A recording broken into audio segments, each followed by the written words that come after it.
Entonces estábamos viendo sobre el trigo, ¿verdad? Y la manera de llevarlo hasta el almacén. Era algunos tipos de almacén construidos más que todo de tierra, forrados con un tipo de pasta y el, ¿cómo se llama? ¿Cómo se llama esto? Lo que usaban con los, no, con las cisternas para que no se saliera el agua. Yeso. Ok, gracias. Muy bien. Buen trabajo. Solo para aclararles, hermana Jocelyn, y yo creo que los demás no lo notaron porque quizás no lo saben, pero no eran los amalecitas los enemigos en ese tiempo. Bueno, sí eran los enemigos en ese tiempo, pero no eran ellos los que llegaban para robarle a Israel cuando Gedeón estaba aventando el trigo. Eran los madianitas. La cosa que terminan en itas, ¿ok? Bien, entonces estamos viendo el almacenamiento del trigo cuando era llevado de la era hasta el almacén. Y allí puede encontrar usted un dibujo de un almacén de trigo. Dice, ¿cómo es eso? No lo entiendo. Eran altos como un almacén grande y arriba usted puede ver al muchacho allí, está echando el trigo, está poniéndolo en el almacén y esa era la forma de almacenarlo, muy parecido a los almacenes que nosotros conocemos, solo que estos de aquí son de hierro y ¿verdad? Cuando se va para San Salvador, en San Martín, puede ver esos almacenes de granos ahí. Bien, entonces esa es la idea de los almacenes hechos de tierra. Obviamente, para poder usar el trigo se necesita molerlo, el trigo, y hay que producir harina. Normalmente se molía la cantidad que se iba a usar para el día, no había dónde guardarlo y el trigo, como los frijoles, como el arroz, como cualquier tipo de semilla, se llena de animales, de bichos, de gorgojos, qué sé yo. Entonces no era que tenían que ellos moler y decir, ok, vamos a moler para una semana, vamos a moler para 4 o 5 días, no. Ellos molían para el día. Dice la Biblia, y vamos a ver eso más adelante, dice la Biblia que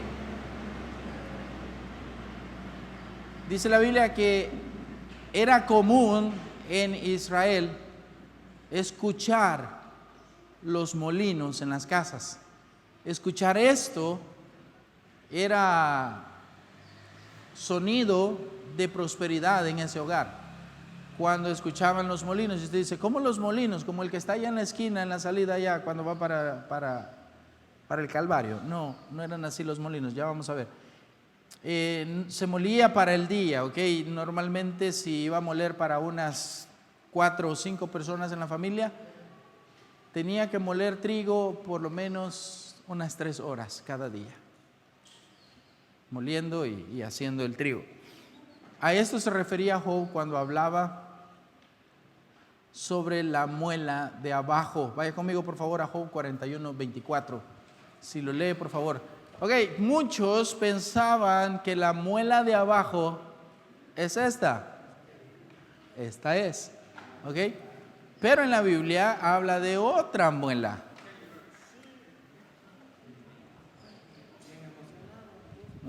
Los 3 probando, 1, 2.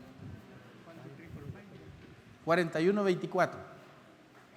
Job 41:24. Oh, sí funciona.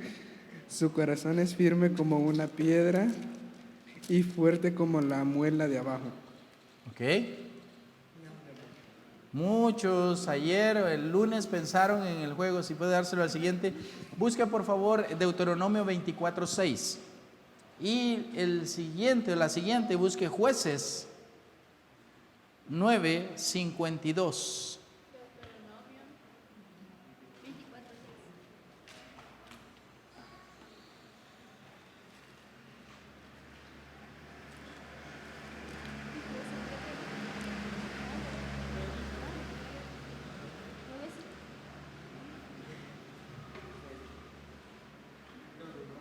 ¿Lo tiene?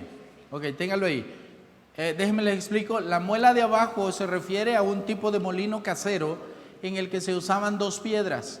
una de las piedras, obviamente la de abajo, si me ayuda con eso, hermano, la siguiente.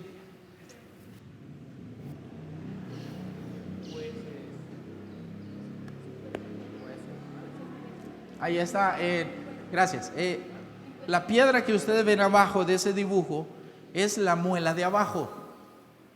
¿Ok? Esa es la muela de abajo, esa es la parte del molino de abajo. Y la de arriba, usted puede ver que es un poquito más ovalada, casa bien con la de abajo, y esa es la muela de arriba. ¿Ok? Entonces, normalmente para moler el trigo, lo que hacían era que lo echaban en medio, había una abertura en la piedra, lo echaban en medio y salía por los laditos que está ahí, y ya cuando salía por esta parte de acá, ya venía hecho el polvo del trigo. Entonces, ese es un molino casero. Hay otra imagen, hermano Denis, allí que es, podemos ver a mujeres moliendo. Es un dibujo, en realidad no habían cámaras en ese tiempo, ¿ok? Es una recreación para eso. Entonces usted puede ver a dos mujeres moliendo trigo allí, y pueden ver, ellas están como una bien cansada y ahí chambreando con la otra, ¿verdad? Está contando ahí lo que están, pero está viendo que una está como hablando ahí, y están ellas en eso. No sé, hay algo de que me da miedo de ahí, la cara de la mujer y la mano que está bajando allá. No sé, como que la querían asustar o algo. Hay algo que a mí me dio miedo en eso, y yo dije, wow, saqué de una película de terror.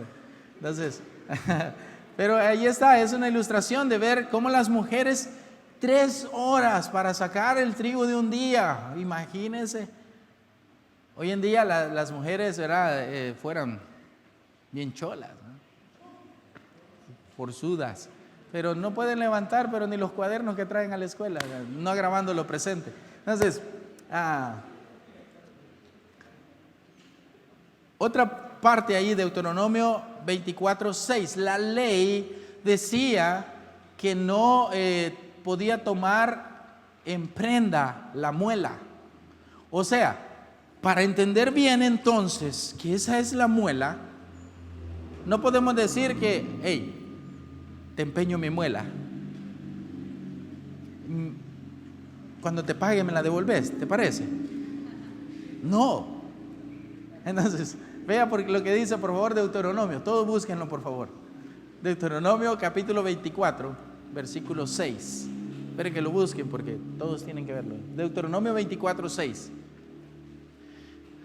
Deuteronomio es un libro de la ley que está en el Antiguo Testamento, antes de Apocalipsis.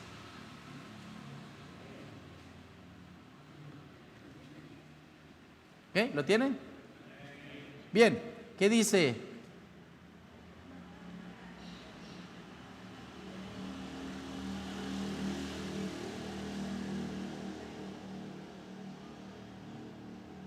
Léalo, y los demás ya lo tienen, van a leerlo con su vista.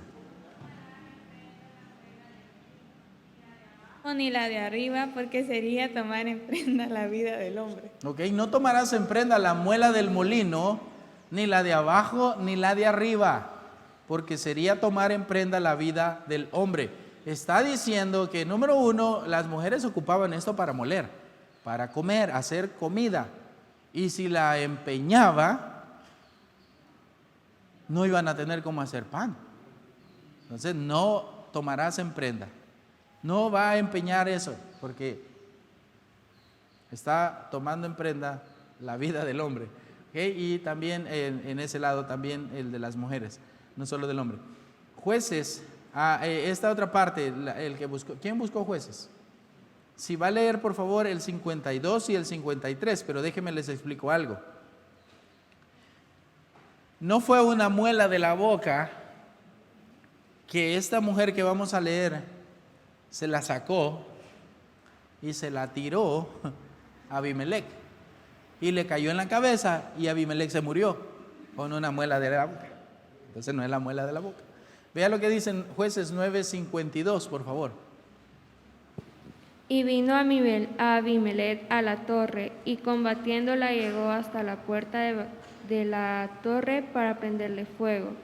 Mas una mujer dejó caer un pedazo de una rueda de molino sobre la cabeza de Abimelech y le rompió el cráneo. Una rueda de molino, o sea, una muela le dejó caer encima. Ya vieron las ruedas de esos molinos, ¿verdad? Una vez estaba bromeando con un primo y él no me había visto, estaba abajo así. Y yo agarré una piedrita así pequeñita. Yo lo quería asustar, que cayera en el techo. Yo dije, cuando caiga en el techo, él se va a asustar. ¿Y sabe qué? Para pulso mío, no cayó en el techo, cayó en su cabeza. De veras, y cabal, ¡pum! Y él solo me volvió a ver así y comenzó a llorar. Le dolió una piedrita. Ya no digamos una muela. Un coco que le caiga en la cabeza, le mata. Le hace una lesión para toda su vida. Entonces Abimelech murió porque le cayó una muela. Si alguien va por la calle y escucha que alguien murió porque le tiraron una muela en la cabeza, se va a poner a reír y van a decir, estos están llenos de mosto. ¿Okay? Normalmente para usar trigo de un día se tenía que moler, le decía, aproximadamente por un mínimo de 3 horas y se sacaba harina para 5 en la familia. Entonces encontramos algunas referencias a esto cuando sea el día del Señor. Escucha el ruido del molino en el pueblo de Israel. Escuchar el ruido del molino en el pueblo de Israel era un símbolo de provisión y alegría. Por eso Salomón menciona que debemos trabajar mientras haya tiempo. Jeremías también menciona sobre la profecía de la invasión de Babilonia a Israel y la cautividad, mencionando sobre el cese del ruido del molino. Vamos a ver eso. Eclesiastés, Salomón nos menciona que hay que trabajar mientras hay tiempo. Eclesiastés 12, versículo 1 al 4. Eclesiastés 12, versículo 1 al 4. Y Jeremías 25, 9 y 10.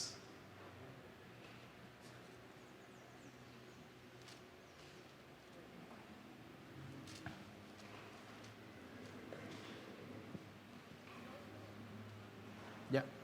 Acuérdate de tu Creador en los días de tu juventud, y antes que vengan los días malos y lleguen los años de los cuales digas, no tengo en ellos contentamiento, antes que se oscurezca el sol y la luz y la luna y las estrellas, y vuelvan las nubes tras la lluvia, cuando temblarán los guardas de la casa y se encorvarán los hombres fuertes, y cesarán las muelas porque han disminuido, y se oscurecerán los que miran por las ventanas, y las puertas de afuera se cerrarán por lo bajo del ruido de la muela.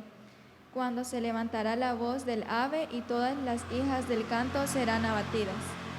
Ok, otra vez, Salomón nos está diciendo son muelas del molino. Nos está diciendo, dice, cuando fuimos a Honduras, un hermano de una iglesia, un pastor, me estaba diciendo a qué se refería la clase, y yo le mencioné este ejemplo y le digo, mire hermano, ¿usted sabe qué es una muela? Y me dice él, sí, aquí. Ok, ¿y en la Biblia? Sí, yo sé que es la muela, y en Eclesiastés se menciona, me dice él, la muela de que cesarán las muelas, pero antes hay una frase que puede ser malinterpretada por eso. Vea lo que dice en el versículo 3, cuando temblarán los guardas de la casa, y ve acá, esto es importante, y se encorvarán los hombres fuertes y cesarán las muelas porque han disminuido. Entonces él tomaba esta parte de la Biblia, este versículo, como dice que el hombre que ya está viejito, sus muelas ya disminuyeron, cesarán las muelas, ya no puede comer porque ya está viejito. No es esa la interpretación. Porque sí se van a encorvar los hombres porque están viejos, ya no hay tiempo para trabajar, pero dice y cesarán las muelas porque han disminuido. Mientras más se friccionaba una piedra con otra, se gastaba. Usted puede ver eso en los ríos, porque hay piedras redondas. Porque con los millones y millones y millones y millones de años, por tanto tiempo tener agua que pasa sobre ellos, las piedras se hacen redondas. Haga una prueba, si puede. Vaya a un río, ponga una piedra de la forma que usted quiera, no redonda, y déjela ahí y regrese a los 200 años y va a ver que la piedra se ha hecho redonda. 200 años nada más. ¿Ok? Porque dice, y se encorvarán los hombres fuertes y cesarán las muelas porque han disminuido. A esto se refiere que las muelas, los molinos en ese tiempo, ya no va a haber tiempo. ¿Por qué? Ya se acabaron las muelas, ya no muelen, ya no muelen. Entonces, y se oscurecerán los que miran por las ventanas y las puertas de afuera se cerrarán por lo bajo del ruido de la muela. Usted puede pensar, 3 horas, las mujeres moliendo, pero ya no va a haber tiempo. Ese vamos a verlo ahorita más después. Entonces, ese molino que ustedes estaban viendo, de la piedra y las muelas, es del Antiguo Testamento. No, es del Nuevo Testamento. Esta que ven acá es del Antiguo Testamento. ¿Alguien en su casa, su mamá o su abuelita tuvo un molino de esos? Yo sé, ok. Todavía existían en ese tiempo. Mi abuela tenía de ese en casa. Ella molía el maíz, pero era no una piedra así tan incómoda, redonda, sino que era una larga y para agarrarlo, y lo hacía de esta forma. Mi abuela tenía callos en sus manos por la forma en que ella molía el maíz. Entonces ponía frijoles también, qué ricos quedaban. Al momento me siguen gustando los frijoles machacados. Como ella por hacer la comida a la carrera, mi abuela siempre lo que hacía era poner los frijoles aquí adelante y los pasaba una vez y se quedaban machacados, no quedaban molidos, quedaban machacados y ¡ay, qué rico! A mí me gustan, mi esposa sabe, me encantan así los frijoles. Entonces, puede ver eso allí también, de que dice, y las puertas de afuera se cerrarán por lo bajo del ruido de la muela. Ok, ya no hay prosperidad, ya no hay alegría, porque ya no hay mujeres moliendo. Esa era escuchar en Israel, en Jerusalén, escuchar a las mujeres moliendo por las mañanas, era como, allí hay provisión, allí hay trigo, ahí van a comer ahora.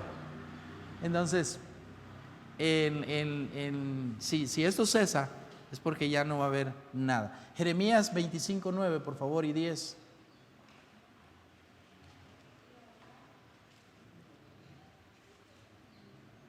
Y ahora el Señor de los ejércitos dice: como no me han escuchado, reuniré todos los ejércitos del norte al mando de Nabucodonosor, rey de Babilonia, a quien he nombrado mi representante, y los traeré a todos contra este país y su pueblo y contra las demás naciones cercanas a ustedes. Los destruiré totalmente y los convertiré en refrán burlesco para siempre. Los despojaré de su gozo, su alegría y sus fiestas nupciales. Fracasarán sus empresas y todas sus casas estarán tristes y sin luz. ¿Puede leer el versículo 10, por favor? Los despojaré de su gozo, su alegría y sus fiestas nupciales. Fracasarán sus empresas y todas sus casas estarán tristes y sin luz. Ok. ¿Están viendo la diferencia de una versión diferente a la versión que es más apegado? Ok, no es que yo quiero darle, pero ese es un excelente ejemplo en eso. En ese versículo no menciono nada de las muelas, nada. Ok, gracias por leerlo, de verdad me da eso. Ahora usted puede ver cómo es importante saber qué versión de Biblia usamos. Porque dice que, por eso es que yo no encontré, ¿me la presta por favor? Quiero ver si encuentro donde dice el ruido del molino, quiero ver. Dice, Jeremías, ¿qué es? 25:10. Dice, hasta los números están así por otro lado. Dice, los despojaré de su gozo, su alegría y sus fiestas nupciales. Y aquí dice la voz de desposado y la voz de desposada. Okay. Fracasarán sus empresas y todas sus casas estarán tristes y sin luz. Ruido de molino y luz de lámpara. O sea que él dice que el ruido de molino, según ellos, es la alegría. Es lo que yo les estaba explicando. Pero mira acá, no hay una palabra que diga el ruido del molino, no hay un contexto histórico en eso. Hay algo, creo que es la NBI, por seguro.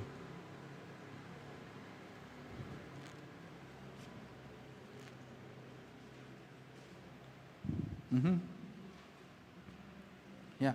Entonces, no hay un contexto histórico. En ese también usted puede ver, dice fiestas nupciales. Y aquí dice la voz de desposado y la voz de desposada. Eso es completamente diferente. Porque una fiesta nupcial es lo que yo vi con mi amigo Denis y con su esposa Lian. Ellos se casaron. Pero cuando dice voz de desposada y desposado, se está refiriendo a los comprometidos, no a los casados. Porque María estaba desposada con José, no casados, desposados. Y fue ahí cuando ella concibió del Espíritu Santo. Entonces, no me está dando en realidad lo que yo quiero entender. Gracias. Ay, qué excelente ilustración en eso. Si puede cambiar su Biblia sería excelente. Ya se le mojó, de hecho, puede cambiarla. Y si, ¿sabe qué? Si necesita una, en mi iglesia tenemos y le podemos regalar una. ¿De veras? ¿De veras quiere una? ¿Sí? Ok. Hermana Lian, si puede, por favor, para darle una Biblia. Ve, perfecto.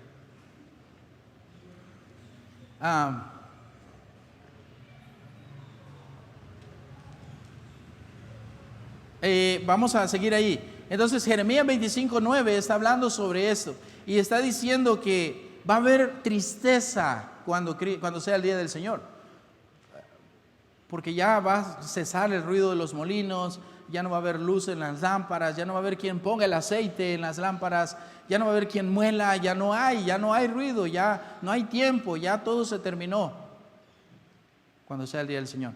¿Okay? Esa es la parte sobre el uso del trigo y la forma de hacerlo.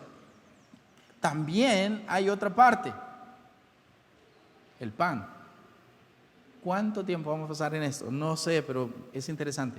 Era el principal alimento. El pan era el principal alimento. Se menciona tanto en el Antiguo Testamento como en el Nuevo Testamento que el pan era el principal de los alimentos.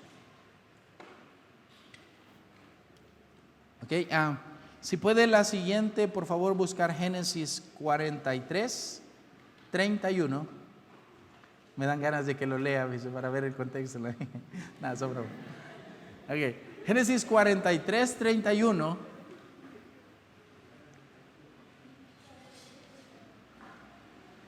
Y Génesis 37, 25. Génesis 43, 31 y Génesis 37, 25. Y el otro, por favor, lea Primera de Samuel 28, que va a ser entonces Sonia, creo. Sonia, ok.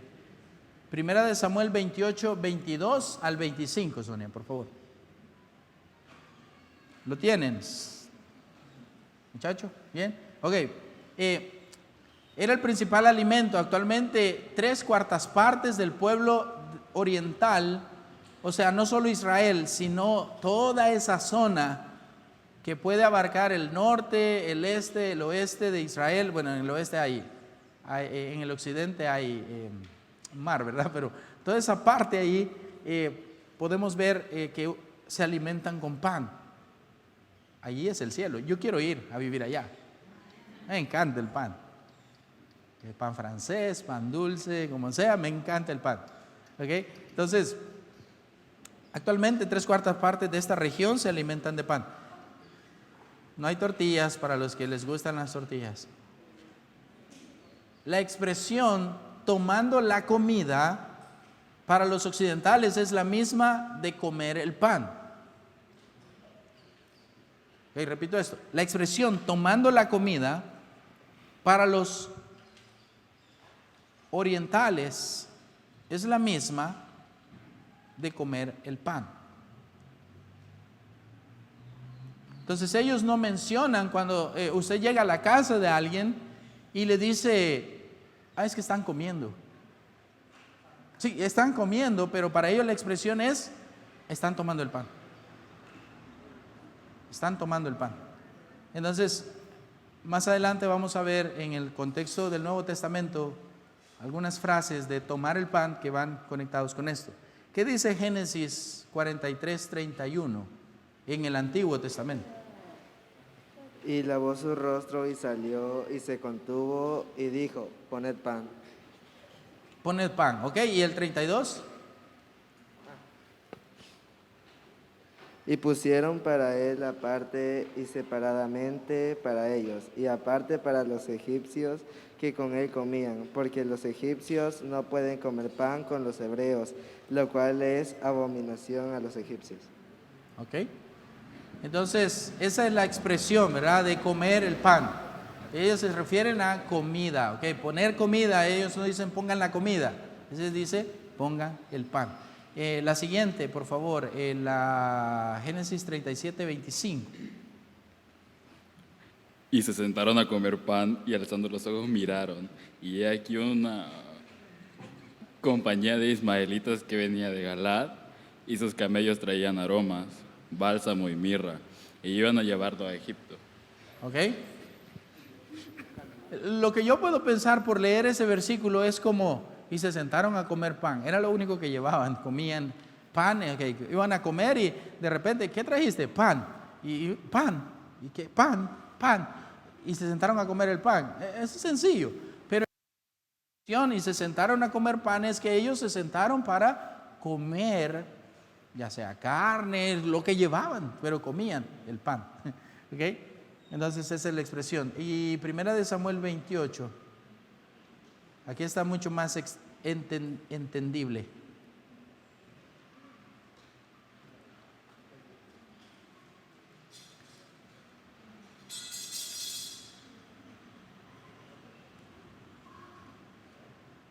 Del 22 al 25, por favor.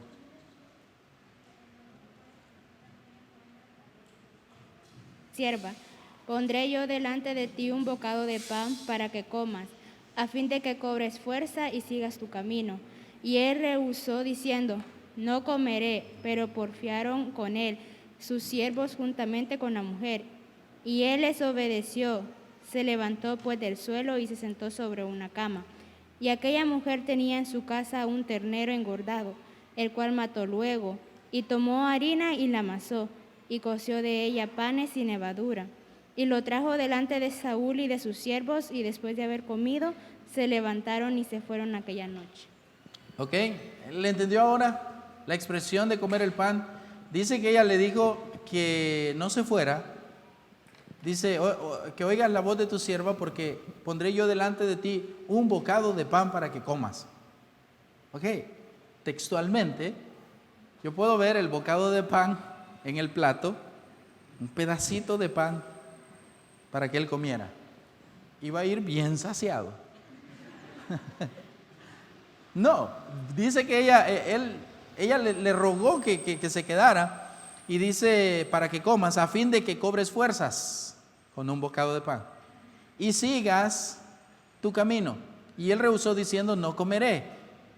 ¿Sabía usted de que según la costumbre de los, eso vamos a verlo cuando lleguemos a la parte de los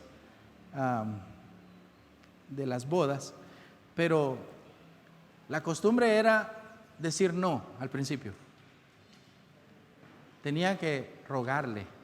Muchos son así hoy en día. Por favor, ya que insiste, ¿verdad? Pero encontramos muchas veces esta frase de no comeré.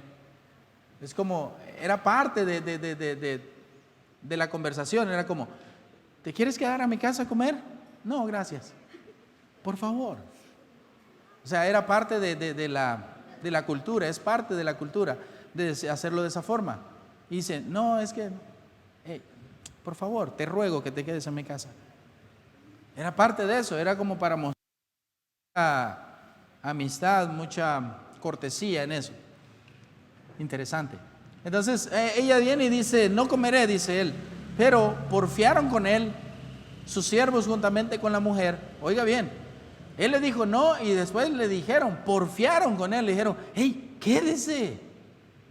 Y dice después, él les obedeció, se levantó pues del suelo y se sentó sobre una cama.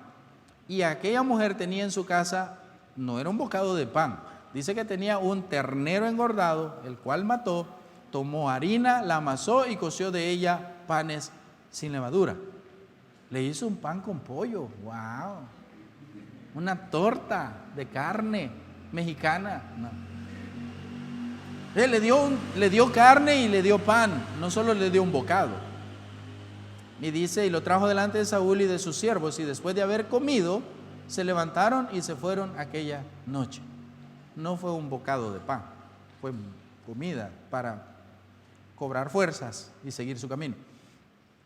En el oriente, allá en las tierras bíblicas, se ha enseñado a creer que el pan tiene un significado místico y sagrado. En algunos lugares tiene tanta reverencia hacia el pan que no son capaces de levantarse para saludar a alguien que llega si están comiendo. No se levantan. Yo conozco familias así. Tocamos la puerta. Buenas, ¿está tal persona? Estamos comiendo, no puede regresar más tarde. ¿Verdad? Y a veces regreso más tarde. O a veces, ¿verdad? Lo que hacemos es pase adelante, espérenos, o espere aquí, o coma con nosotros. ¿Ya comió? Venga y coma con nosotros. Y usted bíblicamente va a decir, no, gracias, por favor, coma. Hoy va a ser más bíblico usted, ¿verdad? Y cuando le digan, ¿quieres comer algo? No, no comeré. Con las tripas ahí, ¿verdad? Y no comeré. Y después, por favor, van a porfiar con usted. Y usted, ok, para ser bíblico, vamos a comer, pues, ¿verdad? Y va a hacer eso. Pero significado místico, no son capaces de levantarse para saludar a un huésped si están partiendo el pan. Hasta terminarlo, entonces sí se pueden levantar. ¿De dónde saqué esto? Es Usos y Costumbres de las Tierras en Tiempos Bíblicos. Un libro muy bueno que quería dejarlo de tarea para que lo leyeran. Pero ¿sabe qué? Van a llevar bastante información de este libro. Si usted quiere leerlo, me pide el link. Yo se lo doy con muchísimo gusto. De hecho, lo tengo abierto aquí. Se lo puedo mandar en PDF si usted quiere ya al correo. ¿O sabe qué? Lo voy a poner ahí en Google Classroom para que ustedes lo tengan. ¿Les parece? Muy bien. Al final de la clase. No ahora, porque si no después van a estar sabiendo lo que les estoy enseñando. No solo estoy enseñando este libro, hay de varios que he traído. Pero van a tener una excelente idea con este libro. ¿Ok?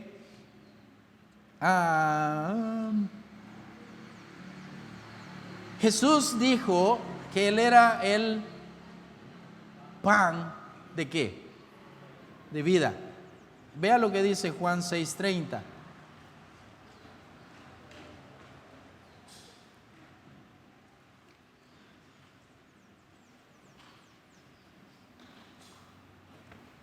Juan 6:30 y 31 y 32. Hermana Guadalupe, ¿verdad? El siguiente, por favor, si puede buscar Mateo 26:23. Sí. Le dijeron entonces, ¿qué señal pues haces tú para que veamos y te creamos? ¿Qué obra haces? Nuestros padres comieron el maná en el desierto, como está escrito, pan del cielo les dio a comer. 32. Hasta el 35, hermana, por favor. Okay. Y Jesús les dijo, de cierto os digo, no os dio Moisés el pan del cielo, mas mi Padre os da el verdadero pan del cielo. Porque el pan de Dios es aquel que descendió del cielo y da vida al mundo. Le dijeron, Señor, danos siempre de este pan. Jesús le dijo, yo soy el pan de vida, el que a mí viene nunca tendrá hambre, y el que en mí cree no tendrá sed jamás. Ok. Bien, entonces Jesús dijo, yo soy el pan de vida. Quiero mostrarles unas fotos de los tiempos bíblicos, ¿verdad? Estas fotos fueron tomadas en blanco y negro, no existían las cámaras en colores, solo en blanco y negro. Entonces, si puede mostrar, allá está un horno muy parecido a lo que se usaba y leña por debajo, quizás una especie de comal para poder calentarlo y luego poner el pan. Y recuerda que era como tortillas, no era redondo, era como unas tortillas. Lo ponían, lo asaban, lo horneaban, lo horneaban en eso y lo ponían así o lo ponían en las paredes del horno. de la otra forma que usted puede ver en la izquierda, está puesto en las paredes del horno y ahí es donde también se refiere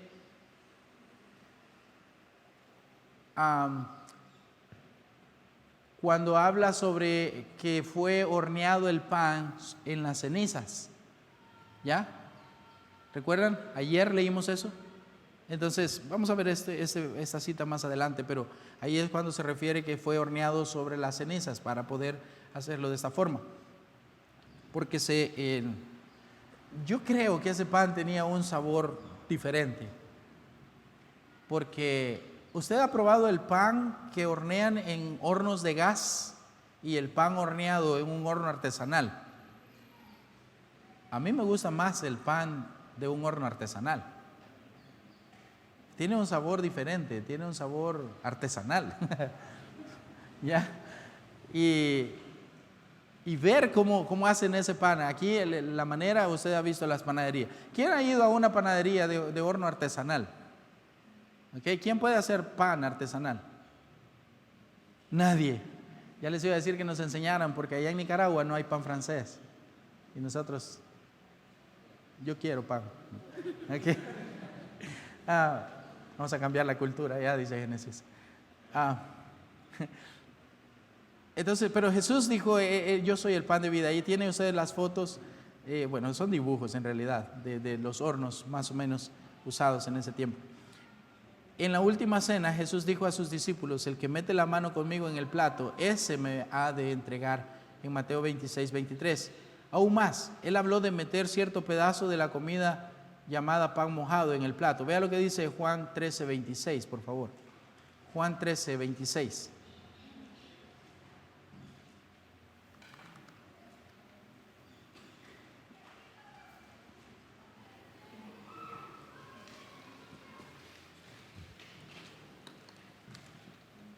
¿Qué dice? Respondió Jesús, a quien yo diere el pan mojado, aquel es, y mojando el pan lo dio a Judas Iscariote, hijo de Simón.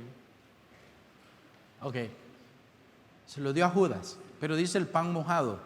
Por lo que vimos anteriormente en la clase, ¿con qué estaba mojado ese pan? ¿Con? Ok, no vemos en la Biblia ninguna referencia a decir que estaba mezclado el vino con el pan y que mojaban el pan en el vino. ¿O hay una referencia de eso? ¿Mencionamos eso? No, ¿verdad? ¿Hay una? ¿Mencionamos eso?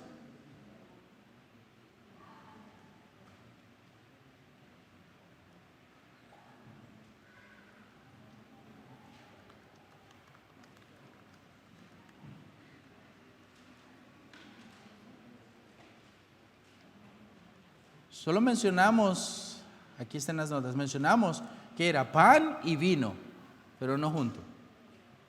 Tal vez se moja en la boca, ¿verdad? Cuando se agarra el pan y lo pone su vino, pero no junto, no antes de ir a la boca. ¿Okay?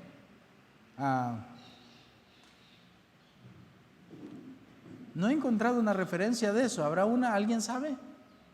Yo que soy ignorante, soy pecador y no estudié eso. ¿Alguien sabe de eso? Creo que no la hay. Pastor, ¿usted sabe de alguna referencia de eso? El pan mojado con vino y no con aceite. No, no hay. Y creo que lo hubiera encontrado en mis estudios, pero en realidad del pan mojado hablaba más de mojarlo en el aceite.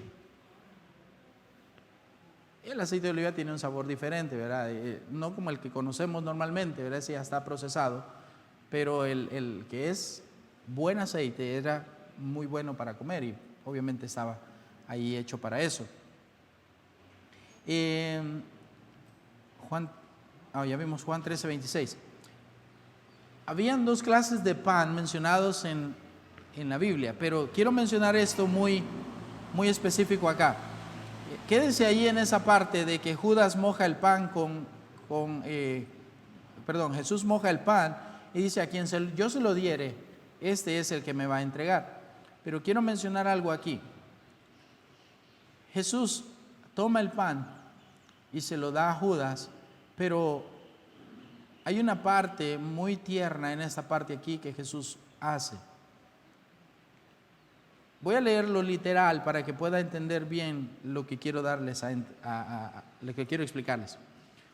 Dice, mojar en el plato y dar, aquí dice dar la sopa, esta parte del pan blando y poder, cuando habla de la sopa, es un tipo de cuchara que se hacía con el pan.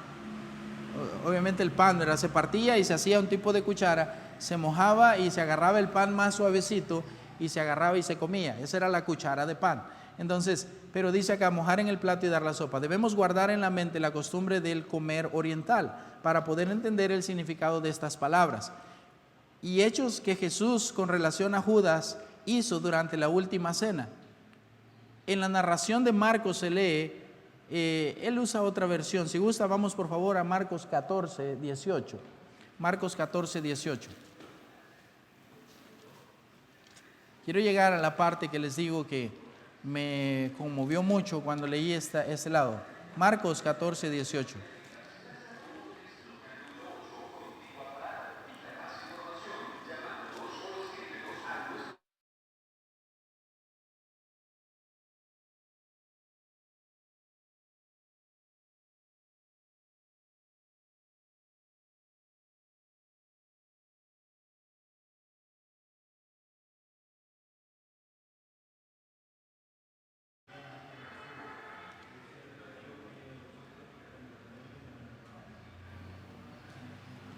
¿Puedes leerlo otra vez?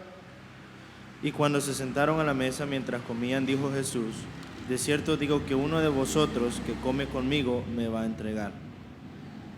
Y hasta el 20, por favor, Eva. Entonces ellos comenzaron a entristecerse y a decirle uno por uno, ¿seré yo? Y el otro, ¿seré yo? Él respondiendo les dijo, es uno de los 12 el que moja conmigo en el plato. Ok, entonces dice que ellos comenzaron a entristecerse y a decirse uno por uno, ¿seré yo? ¿Seré yo? Ve la ternura de Jesús a decir, uno de ustedes me va a entregar. Y todos, dice, uno por uno se comenzaron a entristecer. Judas, ¿estaba triste?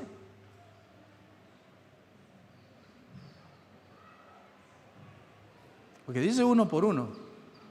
Pregunto, ¿Judas estaba triste?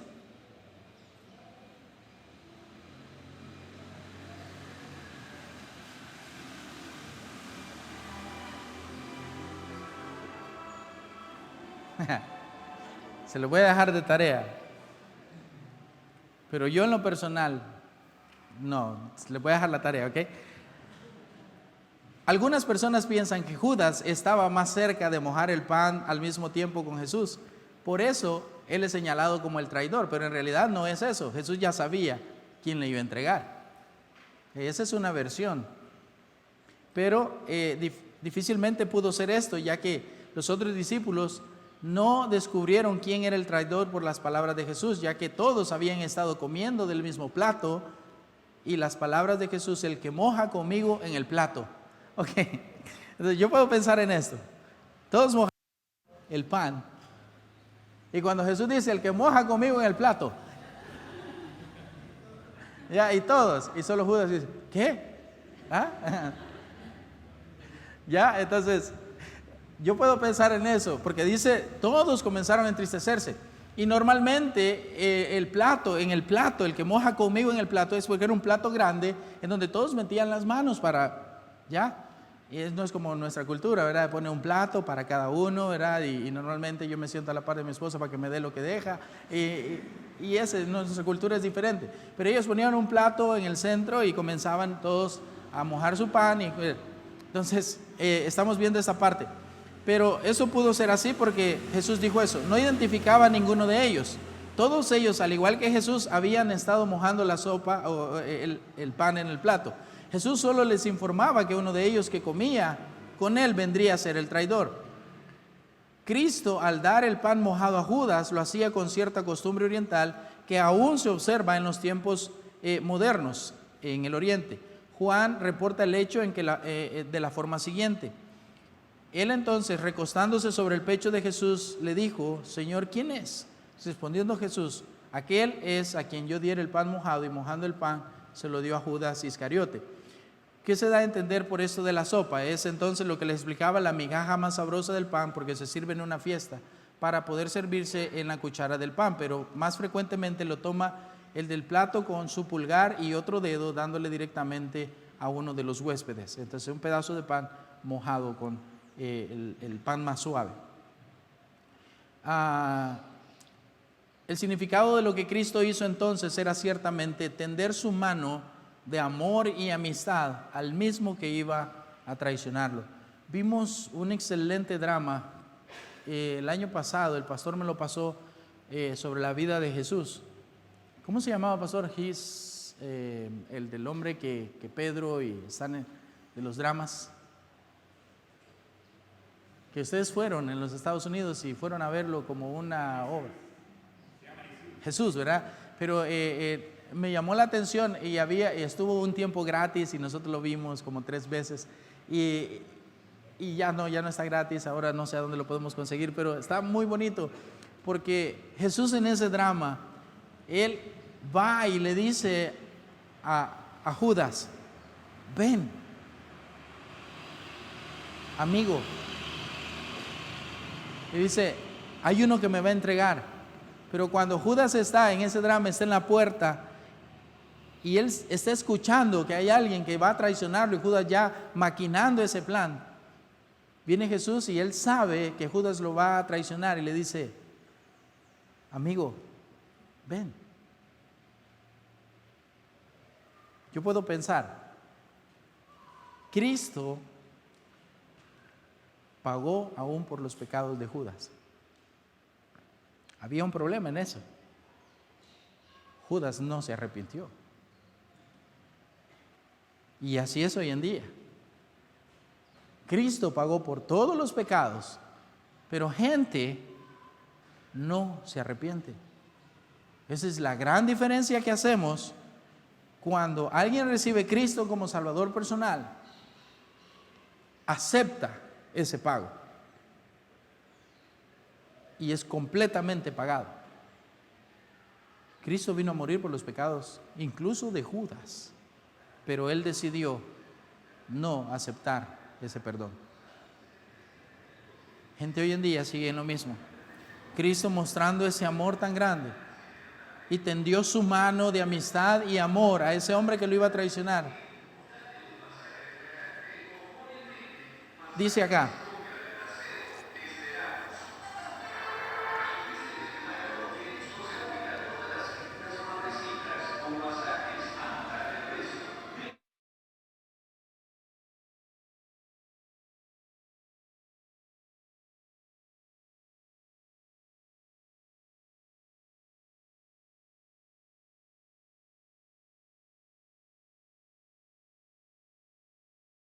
Cristo le dice a Judas: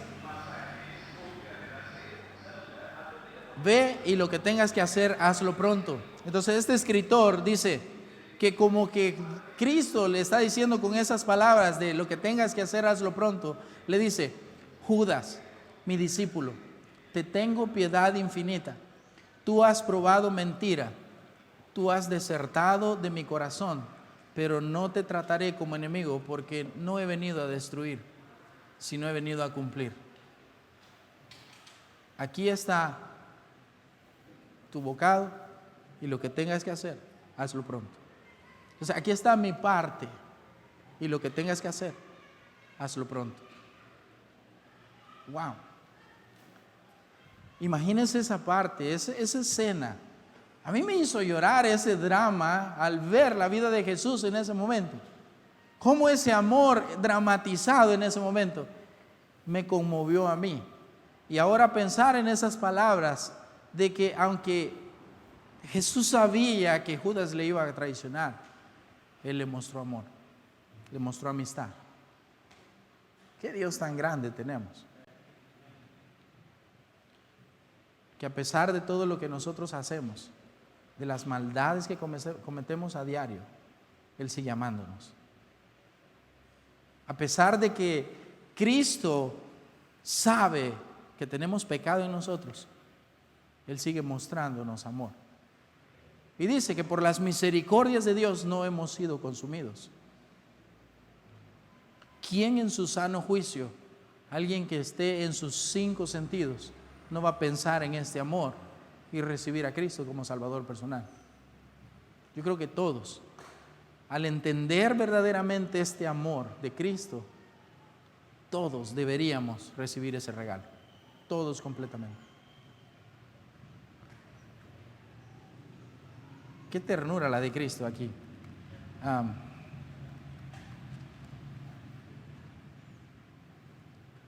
Puedo seguir hablando mucho de esto, pero necesitamos avanzar en las notas. Habían 2 clases de pan, de trigo y cebada. ¿Ok? Trigo y cebada. El joven que tenía los 5 panes eran de cebada. ¿Ok?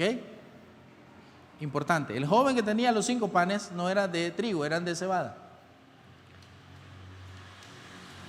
Esto no nos indica que la clase más pobre entonces era la que probablemente hacía los panes de cebada, y los de mejor condición o que tenían para poder comprar trigo o poder sembrarlo y tener cosechas de esto, usaban trigo y no usaban cebada. Vea lo que dice Juan 6:9, por favor, para que vea que eran panes de cebada.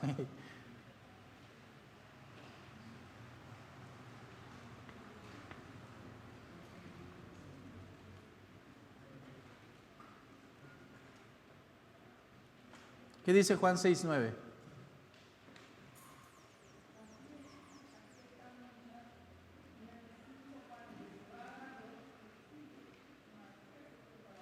Ok, 5 panes de cebada y 2 pececillos.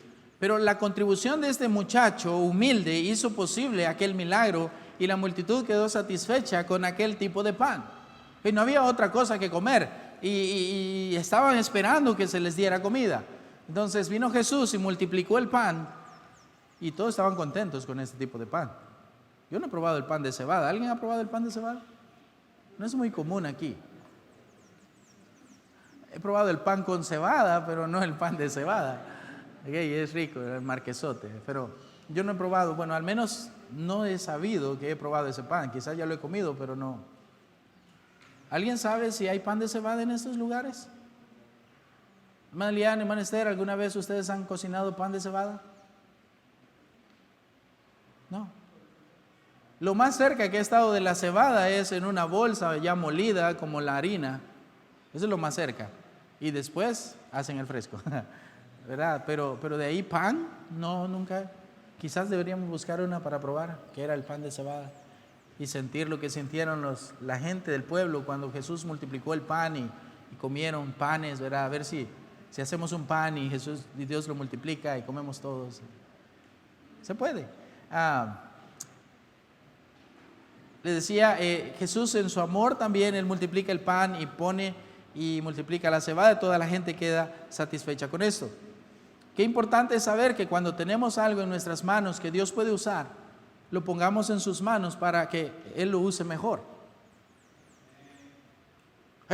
El niño podía agarrar sus panes y humildemente decir: ¿usted no trajo comida? Aquí está. ¿Cómo vamos? Aquí tengo 5 panes. Y pudo haberlo compartido con varios de su grupo. Pero vino Él y los puso en las manos del Todopoderoso, y Él multiplicó esa comida, y hasta recogieron después todavía de lo que sobró. Qué importante entonces es que cuando tenemos algo que Dios puede usar, lo pongamos en sus manos para que Él lo use mejor. Piensa en su vida. Piensa en la vida suya, su propia vida. ¿Será que Dios puede usar tu vida mejor de lo que tú la estás usando, joven, adulto? Claro que sí. Solamente debemos ponerla en sus manos. Y vuelvo a lo mismo. Cristo pagó por los pecados. Y por eso les dije, vamos a pasar mucho tiempo acá, sacando tanto significado de esto del pan.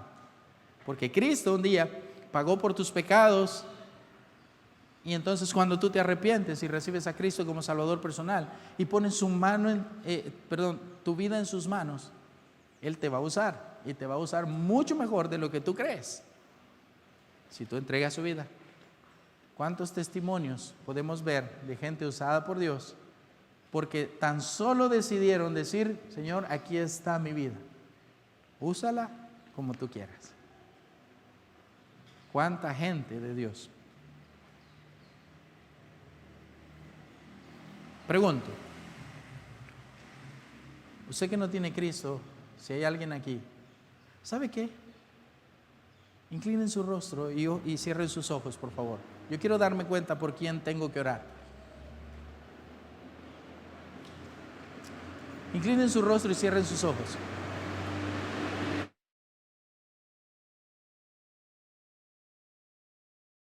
Se dé cuenta de lo que voy a decir acá, de los que están aquí, pero habrá alguien aquí que pensando en esto, de que Dios pagó por los pecados de Judas, que Dios pagó por los pecados de todo el mundo y aún así mostró amor a Judas.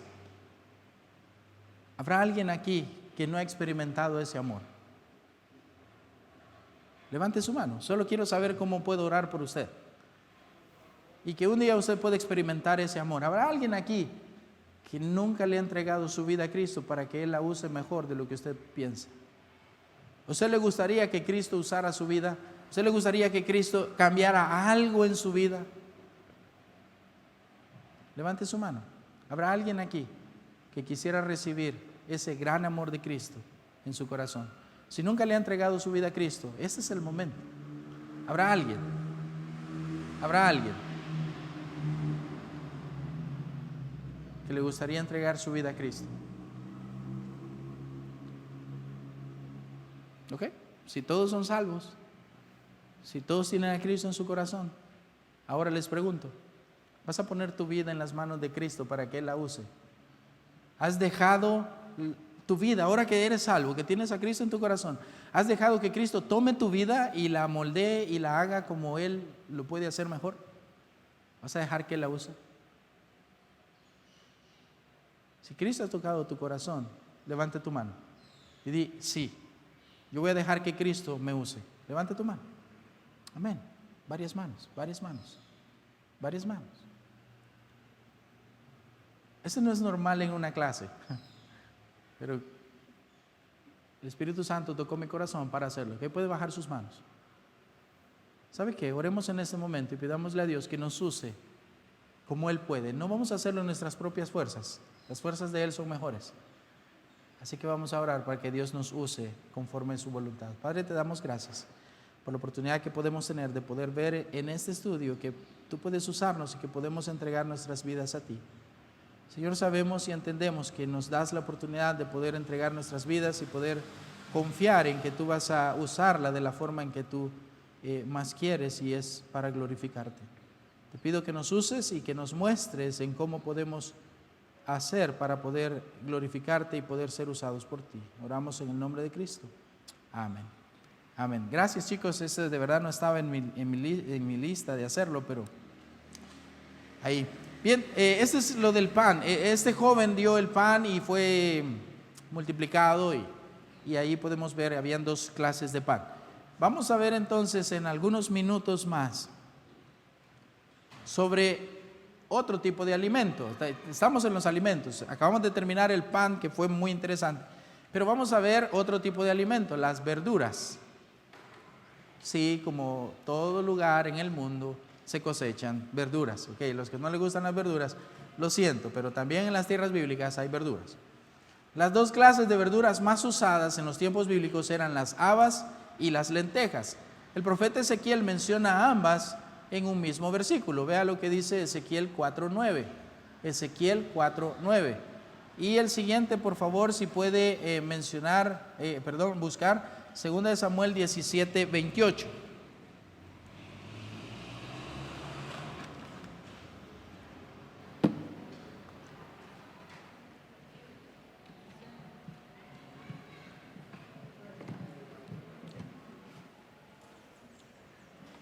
¿Tiene Ezequiel 4:9?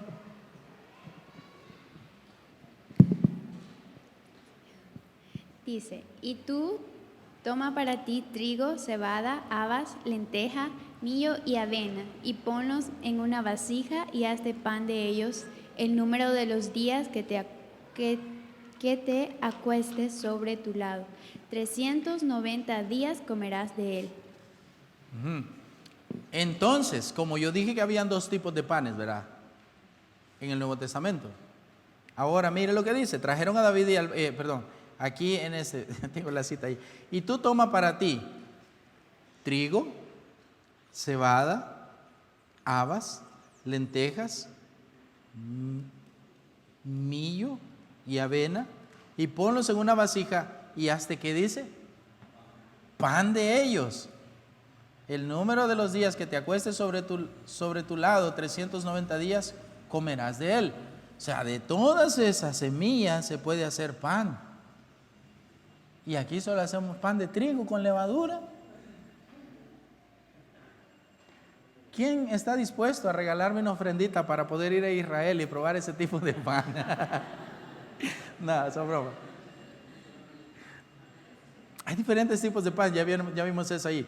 David recibió habas cuando huía de su hijo Absalón. Vea lo que dice 2 Samuel 17:28. Si puede, hermano, esas son las habas. Vea la foto ahí. Esas son las habas, ¿ok? Y ya secas son de otra forma. ¿Puede poner las habas secas? Ahí están. Las han probado, ¿verdad? Cuando andan vendiendo las semillas y ustedes la miran y no, rico. Como frijoles. Ok, y con sal. 2 Samuel. ¿Sabe? Le voy a decir esto. Traducciones son diferentes porque habas aparecen de otra forma y aparecen de otra forma cuando usted lo escribe en diferentes palabras. Entonces, eso fue lo más parecido a las habas bíblicas que yo pude encontrar. Así que ahí están las habas. Pero ¿qué dice Samuel 17:28?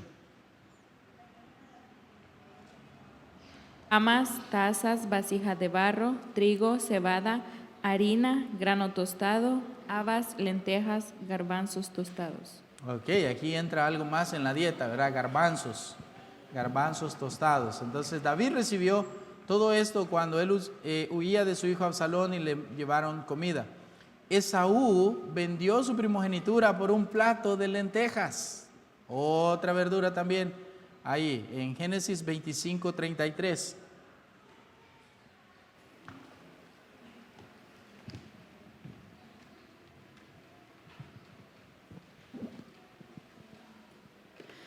Y dijo Jacob, júramelo en este día. Y él le juró, y vendió a Jacob su primogenitura. El 34 también, para ver qué le dio. Entonces Jacob dio a Esaú pan y del guisado de las lentejas, y él comió y bebió, y se levantó y se fue. Así menospreció Esaú la primogenitura. Ok, entonces, como esto tendría que ser algo que él iba a querer, encontré el plato específico que Jacob le preparó a su hermano. ¿No está, hermana? Sí. Entonces la hermana va a poner, lo encontré, el plato específico que él le preparó a su hermano. Entonces vamos a verlo en unos minutos. Me avisa, hermana, cuando lo tenga. Pero al ver dice que lo preparó un guisado de las lentejas. Y él comió y bebió y se levantó y se fue, y así menospreció él su primogenitura. Otro tipo de verduras que podemos encontrar ahí también es algo que según las traducciones va diferente. Le voy a explicar esto más adelante, pero en Isaías 1:8 encontramos un tipo de verdura. Y muchos van a coincidir y van a decir, este no es verdura, es una fruta. Pero vamos a ver un tipo de verdura que va a quedar en pregunta para nosotros.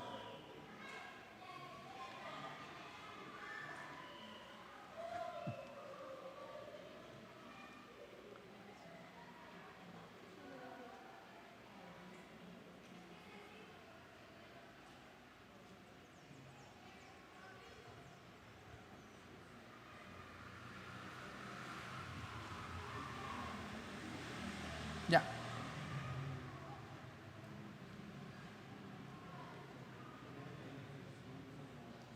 Enramada en viña, y como cabaña en melonar, como ciudad asolada. ¿Como cabaña en qué? Melonar. Como cabaña en melonar. Eso dice nuestra Biblia. Pero yo hago la traducción de la Biblia de la King James, y la traducción me tira que dice que es pepinos. O otras traducciones dice sandías. ¿Qué es entonces? Vea lo que dice ahí, por favor, en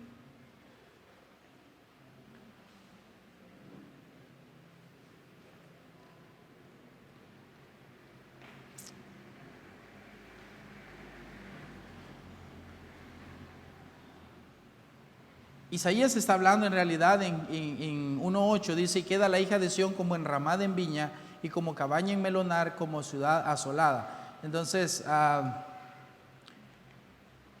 él está mencionando que cuando se cosecha la fruta, cuando se cosechan los alimentos, las cabañas, ellos llevan las frutas y las verduras a una cabaña y luego después se llevan a otro lugar. Entonces, cabaña en melonar es que ya sacaron toda la fruta, lo llevaron a la cabaña y dice que queda asolada, no queda nada, ni la gente queda ahí porque ya se hizo la cosecha y ya se llevó todo. Pero en realidad, bueno, vamos a ver el plato de lentejas que Jacob preparó a Esaú, ¿ok?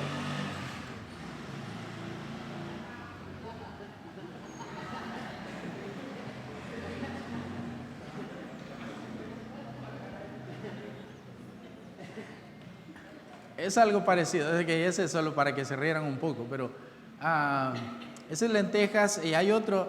¿Tiene la otra imagen de esa, hermana? No, sí. Ese es más parecido a un plato de lentejas, allá está. Ok, ahí está.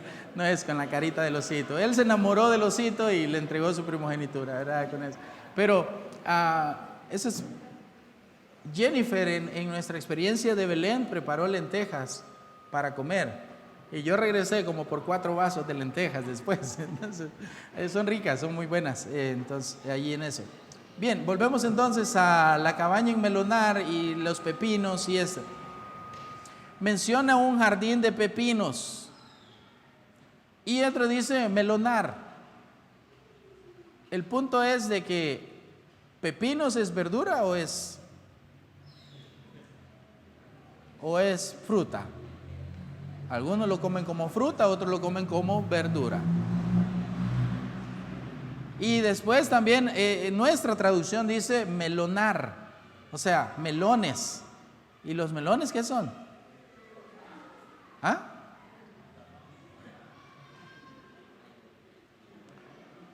Les voy a explicar cuál es la forma. Y queda la hija de Sión como enramada en viña, enramada en viña.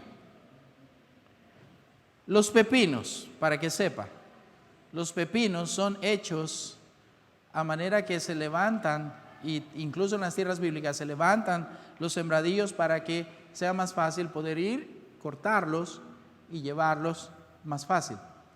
Eso si usted no le hace una enramada, quedan en el suelo esparcidos y hay que andar agachado para poder recogerlo.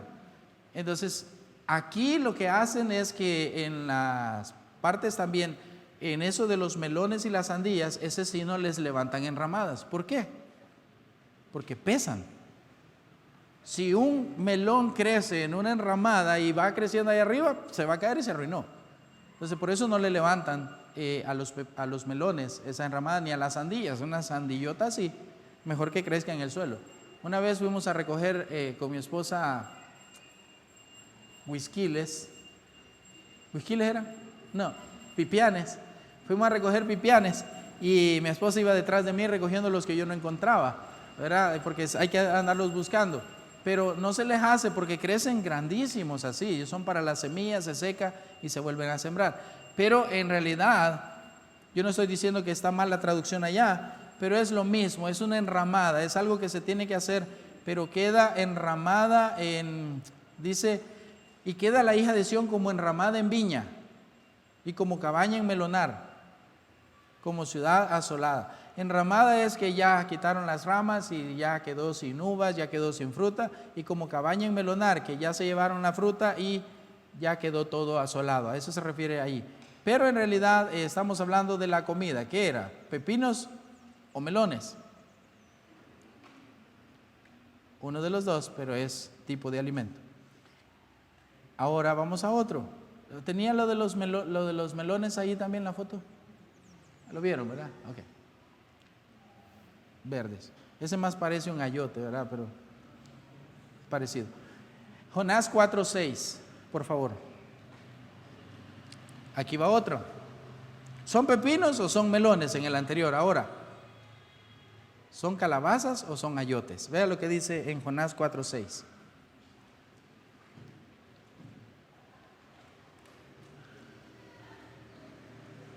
Y vamos a terminar en eso, solo explicando eso, y después mañana vamos a terminar, vamos a seguir viendo lo de los productos de la vaca, ¿verdad? Los productos lácteos y la comida también allá en eso. Jonás 4:6 dice, y preparó Jehová Dios una calabacera, oiga bien, una calabacera, la cual creció sobre Jonás para que hiciese sombra sobre su cabeza y le librase de su malestar, y Jonás se alegró grandemente por la calabacera. Y ya sabemos después lo que pasó con eso. Entonces, una calabaza normal para nosotros es... Hay una enramada de... que les puse ahí también en la tercera imagen.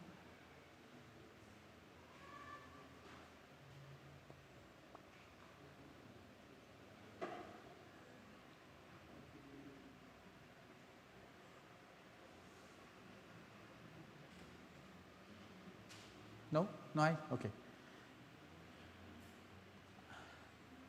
Calabazas no es muy común aquí cosecharlas, pero los ayotes sí. Entonces, cuando leemos la Biblia y nosotros pensamos en una calabacera, usted no puede imaginar cómo es una calabacera, ¿verdad? Porque no la conocemos, no es muy común para nosotros, pero es muy parecido a los ayotes. Muy parecido, casi la misma hoja, casi la misma textura, solamente que la calabaza se hace de un color y el ayote se hace largo y de otro color. Y también a veces se puede parecer mucho a la calabaza. Los grandotes y se hacen ayote en miel y todo eso. Pero es muy parecido.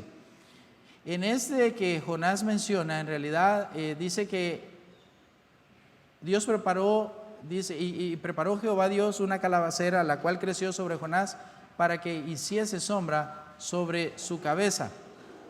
No entiendo por qué aquí no me aparece la imagen de una calabacera que tenía, se las voy a traer mañana.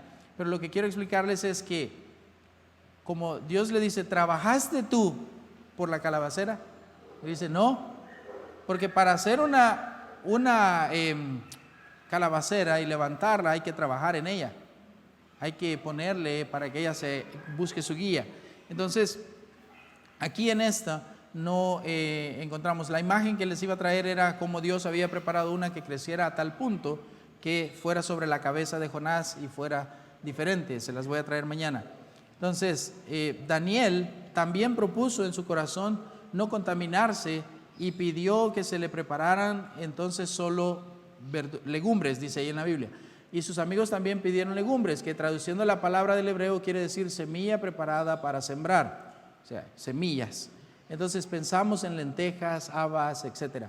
Una dieta sencilla de verduras en vez de una comida bien sazonada. Entonces mañana les traigo la imagen de la calabacera para que pueda tener una idea más en eso y ahondamos más en esta parte para no estar vagando en esto de explicarles así. ¿Ok? Entonces mañana vamos a tener un quiz. Oh, perfecto. Ahí está. Entonces, si usted se fija, hay que poner palos para que ella se vaya enrollando. En eso no trabajó Jonás tampoco. Dios de una vez hizo una y hizo crecerla, y imagínense el poder de Dios. Yo puedo pensar en eso cuando Dios hizo crecer esta calabacera y creció sobre la cabeza de Jonás y pudo ver, y Y cuando gente dice, ¿por qué Dios descansó en el séptimo día? Porque estaba cansado de hacer toda la creación. Dios es un Dios poderoso, Él solo dijo y fue. Es lo mismo acá. Él solo hizo y ya se hizo la calabacera. Que no se puede mantener aquí. Dios es todopoderoso, lo hizo para que Jonás entendiera. Entonces, ¿eran ayotes o eran calabazas? Tómelo como usted quiera, es parecido. ¿Okay? Ese es, Mayra, esos son ayotes, ¿verdad? O hermana Esther, son calabazas. Son ayotes. ¿No? Lo que hay en Guatemala, ¿qué era? Calabayotes. Son parecidas las hojas y todo eso. Mañana, entonces, jóvenes y hermanos adultos y niños y los que puedan creerse aquí, mañana vamos a ver productos lácteos, ¿okay? Productos lácteos como la leche. Mire, lo que compra allá en el mercado usted como crema, en Honduras no es conocido como la crema, es conocido como la mantequilla. Usted le dice a un hondureño, pásame la crema, va a ir a su cuarto y le va a traer un bote de crema para la piel. Entonces ellos, allá en Israel, ellos le llaman mantequilla. O en algunos casos en la Biblia, vamos a verlo mañana, le llaman manteca. Entonces, los derivados de la vaca, ¿verdad? El queso, la carne, pescado no, pero es otro tipo de carne. Huevos son derivados de la gallina, ¿verdad? Obviamente. Y la miel y todo eso. Vamos a ver estos productos lácteos y este tipo de cosas. Mañana también queremos cubrir lo que son funerales. Y también, si alcanza el tiempo, vamos a cubrir bodas, pero quiero que por favor, si usted tiene una Biblia de estudio y en su Biblia de estudio dice sobre los pesos y medidas, tráigalo por favor, vamos a usar eso, y si no, pues yo voy a traer notas para eso y se los voy a dar para que lo tenga, ¿ok? No es necesario que lo traiga, solo es para comparar un poco de eso. He tratado de ver en los diferentes estudios las comparaciones. Y déjeme decirle, para su dolor de cabeza, no todas las Biblias dicen lo mismo en cuanto a las conversiones, porque eran aproximados. Entonces, eso vamos a verlo el día viernes para que tengamos una idea de esto también. ¿Okay? Muy bien, ese es todo. Póngase de pie, vamos a ver y terminar en oración. Nos pasamos algunos minutos.